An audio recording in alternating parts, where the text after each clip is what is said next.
হাওয়া ভবন বাংলাদেশ জাতীয়তাবাদী দলের সভাপতির রাজনৈতিক কার্যালয় ছিল। এই কার্যালয় হতে বিএনপি চেয়ারপারসনের পক্ষ থেকে দল বিষয়ক কর্মকাণ্ড দেখভাল করা হতো।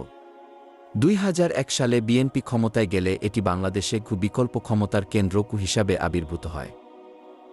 ২০০৬ থেকে ২০০৮ সাল বাংলাদেশী রাজনৈতিক সংকটের সময় বিএনপির যুগ্ম সম্পাদক তারেক রহমানের কিছু কর্মকাণ্ডের কারণে এই কার্যালয়টি বিতর্কিত হয়ে ওঠে।